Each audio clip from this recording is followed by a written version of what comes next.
კახეთს საქართველოში აკრედიტებული დიპლომატიური კორპუსის წარმომადგენლები სტუმრობდნენ. 30 ელჩს ევროპიდან და სხვა ქვეყნებიდან საქართველოს საგარეო საქმეთა მინისტრმა მაკა ბოჭორიშვილმა და გარემოს დაცვისა და სოფლის მეურნეობის მინისტრმა დავით სონღულაშვილმა უმასპინძლეს. დიპლომატები კახეთში შატო ზეგაანში ღვინის დაყენების ქართულ ტრადიციებსა და თანამედროვე ტექნოლოგიებს გაეცნენ. გაიმართა ქართული ღვინის დეგუსტაცია და კულინარული მასტერკლასები. სტუმრებმა მოინახულეს ქარხნის ტერიტორიაზე გაშენებული ვაზის უნიკალური ჯიშები და ტრადიციულ რთველში მიიღეს მონაწილეობა.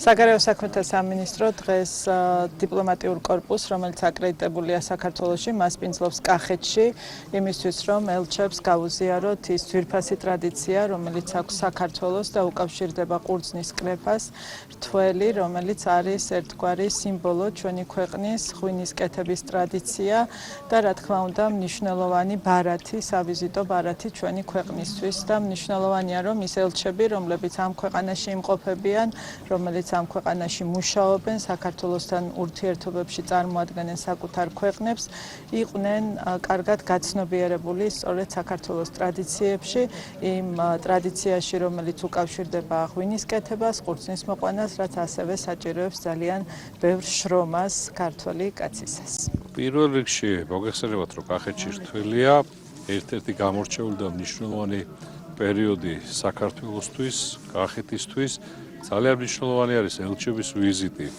კახეთში ადგილზე გაეცნენ, ნახეს როგორც რთველის მიმდინარეობის პროცესი, ასევე ის უდიდესი და უძველესი ტრადიცია, რომელიც არის თვითონ რთველი 8000 წლიანი მოსავლის აღების პერიოდი, რომელიც არ არის მხოლოდ მოსავლის იღება, არის აგრეთვე ქართული იდენტობის, ქართული კულტურის ნაწილი, არის ბევრად უფრო მეტი ვიდრე მოსავალი და როდესაც ამ კულტურას და ამ ღირებულებებს ადგილზე ეცნობიან, მნიშვნელოვანია, იმიტომ რომ ფაქტობრივად გრძნობენ საქართველოს სულს, ფაქტობრივად გრძნობენ საქართველოს სულად და მნიშვნელოვანი არის, რომ თვითონ მიიღეს მონაწილეობა ამ პროცესში, თვითონ დაკრიფეს, დაწურეს, გაესწავლნენ ადგილზე ადგილობრივ მოსახლეობას და კიდევ ერთხელ ნახეს ეს პროცესი, რომელიც გამორჩეულია ჩვენი ქვეყნისთვის. როგორც მოგეხსენებათ, კახეთის რეგიონში დაიწყო რთველი, მოგეხსენებათ რთველი ჩვენს რეგიონში როგორც მევენახეობა, მეღვინეობის მხარე, რთველი წარმოადგენს ყველაზე მნიშვნელოვან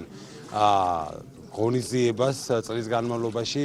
სწორედ დღეს საქართველოს საგარეო საქმეთა სამინისტროს ორგანიზებით რთველი 2025-ში მონაწილეობა მიიღეს საქართველოში აკრედიტირებულმა უცხოელმა დიპლომატებმა და კახეთის რეგიონისთვის უაღრესად მნიშვნელოვანია, როდესაც რთველის პროცესში მონაწილეობას იღებს რამდენიმე ათეული დიპლომატი. მათ დღეს საშუალება ჰქონდათ დაეწურათ ყურძენი, დაეკრიფათ ვენახი, დაეგემოვნებინათ კახური ტრადიციული კერძები და სხვადასხვა კულტურულ ღონისძიებებში მიიღოთ მონაწილეობა.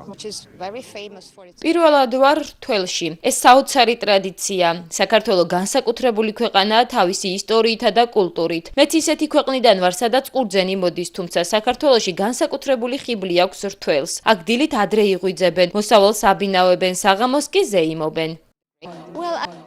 შესანიშნავი ღონისძიება იყო, მადლობა მოწვევისთვის. საოცარი გზნობა არის აკყოფნა. მინდა აღვნიშნო, რომ საქართველოს საგარეო საქმეთა სამინისტრომ და გარემოს დაცვისა და სოფლის მეურნეობის სამინისტრომ არაჩვეულებრივი ღონისძიება გამართეს. გილოცავთ მოსავლის დაბინავების უმნიშვნელოვანეს ტრადიციას. კმაყოფილი მივდივარ კახეთიდან. ეს ყველაფერი ეგვიპტესა და საქართველოს მჭიდრო და მნიშვნელოვან კავშირზე მეტყველებს.